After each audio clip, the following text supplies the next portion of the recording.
Kenapa kita membincangkan tajuk ini? Objektif kenapa tajuk ini dibincangkan, Asy'ariyah ini dan perbandingannya dengan mazhab salaf. Salaf seperti yang kita maklum ialah para sahabat radhiyallahu anhum ajma'in, ulama tabi'in dan juga ulama tabi' tabi'in. Ini merupakan tunjang salaf. Dan salaf bukanlah satu zaman semata-mata, tetapi ia merujuk kepada satu metodologi untuk memahami dan mengamalkan agama. Yakni bagaimana Islam ini diturunkan kepada Rasulullah sallallahu alaihi wasallam, bagaimana cara kita nak berinteraksi dengan teks Islam. Teks maknanya Al-Quran dengan Sunnah. Okay. Setiap agama ada dia punya teks yang menjadi rujukan dan panduan. Tetapi perpecahan dalam kalangan penganut satu agama itu biasanya berlaku pada konteks untuk memahami teks. Kalau kita tengok dalam agama Kristian, perpecahan mereka juga berlaku pada sudut ini. Dari segi agama Hindu, perpecahan mazhab dalam agama Hindu juga, selain daripada perbezaan Tuhan yang mereka anggap lebih utama, juga dari segi memahami teks, pemahaman mereka terhadap teks. Demikian juga agama Yahudi, perpecahan mereka juga berdasarkan kepada pemahaman terhadap teks dan juga penerimaan ataupun penolakan terhadap sebahagian teks ataupun rujukan agama tersebut. Seperti ada Yahudi yang menerima Talmud, ada yang tak terima Talmud. Kemudian berkenaan dengan agama Confucius, masalahnya juga berkaitan dengan teks dan konteks untuk memahami teks yang telah Confucius tinggalkan. Sama ada kita nak faham secara rigid ataupun nak faham secara lebih liberal. Bahkan dalam kalangan agama Syiah, kita tengok perbezaan di antara usuliyun dan akhbariyun Syiah.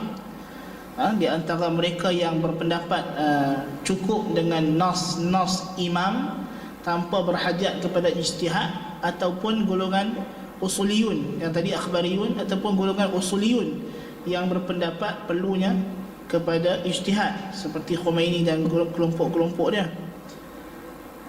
Jadi demikian juga perpecahan dalam Islam dari segi sudut ini. Timbulnya kelompok-kelompok yang Nabi SAW sebut, sataftariqu ummati ala 73 firqah, umat aku akan berpecah kepada 73 golongan ini. Dia berpunca kepada pemahaman terhadap teks. Bagaimana kita nak faham teks? Sebab kita ada ayat Quran, ada hadis Nabi SAW. Tetapi bagaimana kita nak berinteraksi, nak memahami dan nak mengamalkan isi kandungan Al-Quran dengan Sunnah ini? Bagaimana cara nak istidlal? Dalil tu ada, tetapi cara nak guna dalil, macam mana kita nak berdalil? Orang yang sekarang ni berzikir dengan cara menari, mereka ada dalil. Dalil tu ada, tapi cara mereka menggunakan dalil istidlal tidak betul, kan? Dan mungkin juga dalil mereka sendiri tidak betul pada asasnya. Dalil itu dhaif ataupun tidak sahih. Demikian juga perpecahan dalam akidah disebabkan cara memahami pemahaman terhadap nusus. Bagaimana kita nak interpret, nak berinteraksi dengan teks yang kita ada. Jadi Allah Subhanahu wa ta'ala telah menjamin agama Islam,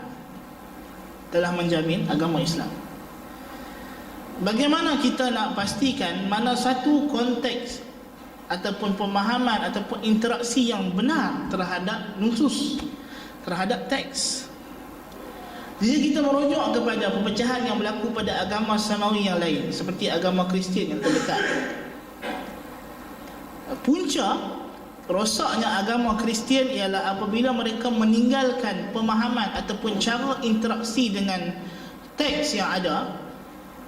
Mereka tidak mengambil pemahaman sahabat-sahabat Nabi Isa alaihi salatu wassalam, di mana mereka merujuk kepada terjemahan ataupun interaksi ataupun konteks ataupun interpretation yang dibuat oleh Paul. Sebab itulah agama Nasrani ini sendiri sebenarnya diasaskan oleh Paul, kan, yang asalnya seorang Yahudi. Dan mereka meninggalkan yang telah tafsiran yang dibuat oleh Hawariyun. Mereka meninggalkan pengamalan agama yang ditunjuk ajar oleh anak-anak murid Nabi Isa alaihi salatu wasalam sendiri, iaitulah Al-Hawariyun. Maka demikian juga yang berlaku kepada agama Islam ini. Kalau kita nak lihat pemahaman yang benar terhadap nusus ataupun teks agama, mestilah kita merujuk kepada orang yang paling hampir, dan ini adalah logik mudah, logik asas. Macam mana kita nak faham teks sedang kita ini berada pada tahun 1437 Hijrah?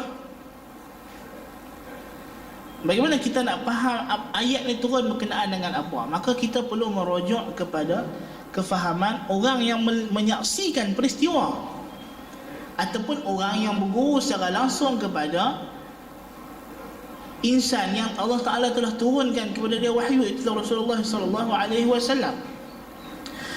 Contoh, bagaimana peristiwa orang Ansar ketika mana mereka enggan ataupun rasa tidak enak, rasa tak selesa nak sa'i di antara Safa dan Marwah. Allah Ta'ala turunkan, sebab di situ dulu ada berhala. Maka Allah Ta'ala turunkan, inna Safa wal Marwata min sya'airillah faman hajjal baita aw i'tamara fala junaha alaihi an yatawwafa bihima. Datang seorang tabi'in, dia jadi iskal pada dia makna ayat. Allah Ta'ala kata fala junaha alaihi an yatawwafa bihima, maka tidak salah untuk dia melakukan sa'i di antara Safa dan Marwah. Ayat ni seolah macam sa'i tak wajib, kan? Tidak ada dalil dalam ayat ni. Kalau kita tengok sekilas pandang ayat ni, macam tak wajib sa'i. Siapa yang nak sa'i, sa'ilah. Siapa tak mahu sa'i pun tak apa. Tapi Aisyah radhiyallahu anha menjelaskan kepada mereka ini bahawa ayat ini turun disebabkan, bukan sebab nak cerita kata sa'i itu wajib, tapi ayat ni nak cerita kata sa'i ni, perintah kewajipan sa'i dah maklum, dah diketahui. Memang haji macam tu daripada zaman Nabi Allah yang terdahulu, Nabi Ibrahim datang, kemudian hajinya memang kena sa'i. Tetapi isunya orang Ansar tidak enak untuk sa'i dekat Safa dan Marwah, sebab dulunya ada berhala dekat situ. Maka Allah Ta'ala kata tidak ada masalah, berhala tu datang kemudian. Safa dan Marwah ni telah pun aku jadikan syiar aku sebelum itu lagi. Ia adalah syiar Allah Subhanahu Wa Ta'ala, tempat-tempat yang Allah Ta'ala jadikan untuk kita beribadah, kan? Maka barulah dipahami maksud ayat tersebut. Dan banyak peristiwa-peristiwa kalau kita nak tengok, banyak, kan? Kalau kita mengambil contoh firqah yang terawal muncul, golongan ahli bid'ah yang menyelisih ajaran Islam yang sebenar, golongan Khawarij. Punca kesesatan mereka bila mereka meninggalkan pemahaman teks daripada pemahaman sahabat-sahabat Nabi SAW radhiyallahu anhum ajma'in. Dan siapa yang baca sejarah Khawarij tahu benda ni daripada awal dan jelas. Jadi demikian juga kita. Jadi macam mana kita nak tahu satu golongan yang mendakwa kata dia ni adalah golongan yang paling benar mengikut ajaran Nabi? Tidak ada cara lain melainkan kita kena merujuk kepada pemahaman siapa dia ambil untuk dia memahami nusus teks. Pemahaman siapa yang dia rujuk, cara, metodologi siapa yang dia guna untuk dia berinteraksi dengan teks. Jadi sebab itulah metodologi yang tidak ada syak dan ragu lagi, yang paling benar adalah metodologi salaf. Itulah para sahabat yang kemudiannya anak-anak murid mereka tabi'in, kemudian tabi'in. Dan Nabi SAW telah pun menegaskan perkara ini. Nabi kata dalam hadis baginda, khairul quruni qarni thumma alladhina yalunahum thumma alladhina yalunahum. Sebaik-baik kurun adalah orang yang hidup dalam kurunku, yakni para sahabat. Kemudian yang datang selepas mereka, iaitu tabi'in. Kemudian datang selepas mereka tabi'ut tabi'in. Dan kemudian mereka yang mengikut kepada tabi'in ini adalah mereka yang berpegang dengan manhaj yang telah ditinggalkan oleh ulama-ulama yang terdahulu, seperti imam-imam yang 4 mazhab, Al-Imam Abi Hanifah, Imam Malik, Imam Asy-Syafi'i, Imam Ahmad ibn Hanbal radhiyallahu taala anhum ajma'in. Jadi mereka ini yang meneruskan jejak warisan salaf. Maka kepada pemahaman mereka lah kita kena merujuk.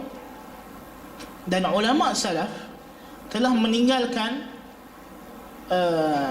kita kata karya dan penulisan dan himpunan akidah mereka yang cukup untuk kita boleh buat penilaian. Di mana munculnya bid'ah-bid'ah pada zaman awal, bibit-bibit bid'ah, dan para imam berjaya menolak ataupun membantah bid'ah mereka dan meninggalkan kepada kita metodologi yang jelas untuk kita jadikan rujukan dan panduan.